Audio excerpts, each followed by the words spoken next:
Are you being watched?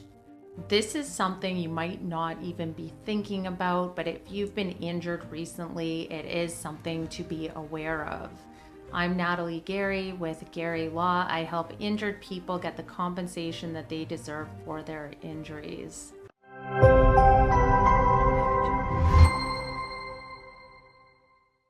Today, we're talking about how insurance companies use private investigators and surveillance to deny and defeat claims. Insurance companies are driven by profit and will go to great lengths to deny, delay, and defeat claims. They are only motivated by risk, and they typically only pay claims if they think they're at risk of losing at trial or at a hearing.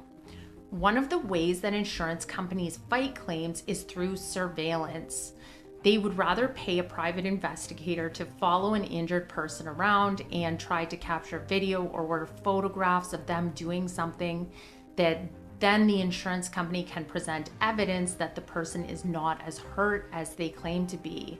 Unfortunately, it's common in personal injury cases for insurance companies to hire private investigators to follow claimants and try to record them. They do this at various times during the claims process, which could be immediately after they get the notice of claim, or it could be even years into the litigation process. It's difficult to predict exactly when or if the insurance company will use surveillance, but as always, honesty is the best policy. If you are honest throughout your lawsuit about your symptoms and your injuries, then you can expect that even if surveillance is happening at any time, you have nothing to worry about. Surveillance can harm or defeat a personal injury case, though, if the investigators are able to record someone doing activities or functioning in a way that's inconsistent with what that person has reported.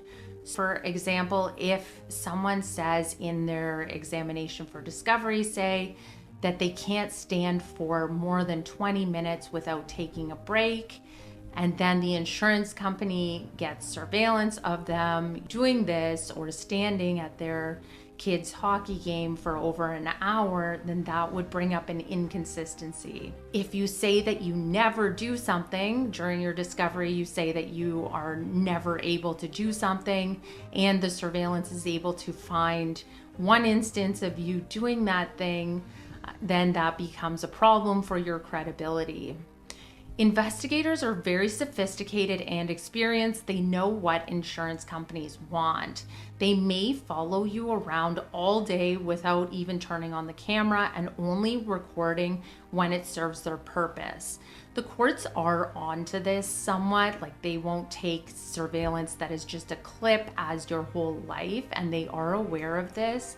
And your lawyer will make sure that they're aware, but the surveillance sometimes will look bad and it won't show when you're taking breaks or looking fatigued. It will only show when you're up and about doing physical activities. Another surveillance tactic is to capture people in settings where they may carry big, bulky, or heavy items.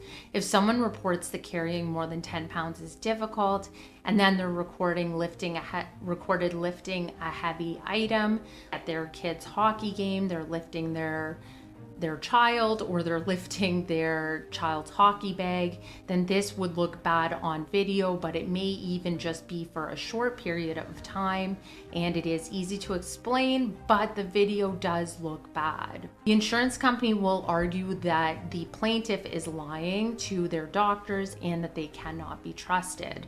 For an insurance company, it's all about presenting this type of evidence if the case goes to trial. Overall, it's important to be honest with your doctors. If certain activities cause you discomfort, make sure you tell your doctor.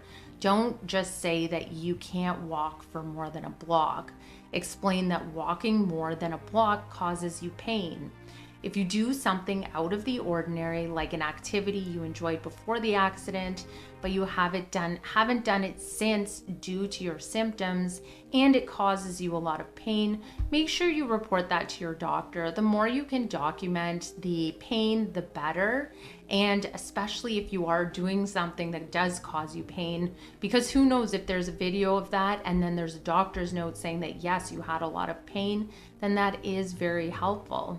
For example, if you used to love boating and you haven't done it since the accident, and then you try it and you experience a lot of pain in the following days, make sure that you do tell your doctor. This helps to combat and to nullify the insurance company's ability to use that surveillance against you. Many people, lots of my clients, think that they will know if someone is following them or recording them, but it does turn out that a lot of clients who are being surveilled, who are being watched, they often have no idea. These professional surveyors or investigators, they can be very subtle, and you may not even know that they are following you. It can be they can be using discrete technology, and it's unlikely that you would detect them if you're immersed in an activity. Video camera equipment can be so advanced now that the person recording could be standing just a few feet away from you in a grocery store and you might not even know. Video cameras can be very small and the technology is very advanced now. So during your claim, assume that the insurance company might have an investigator following you. Don't get overly paranoid or stressed out about it, but just keep in mind that there is this possibility and it is considered a legitimate thing for them to do. Typically, they will record for 2 or 3 days, but you won't know when it will occur. If you do anything out of the ordinary or inconsistent with your reported symptoms and it results in increased symptoms or pain, make an appointment with your doctor to report it. This way, even if they do have surveillance, it's unlikely to be harmful to your case. Overall, insurance companies will stop at nothing to try to defeat your claim. They may try to portray you as you're not actually injured, and they may try to make it out that you are lying about your injuries, and that can be really upsetting. Insurance companies may try to portray that if you are truly injured, your life should stop altogether and you should only be going to doctors and to your physiotherapy appointments.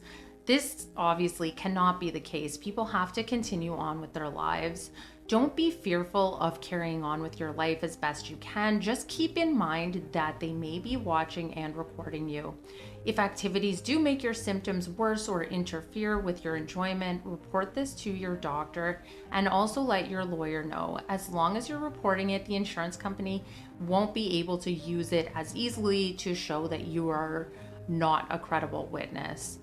I hope you found this information helpful. Please check out my other videos for more information about what to do during discovery and other information about lawsuits.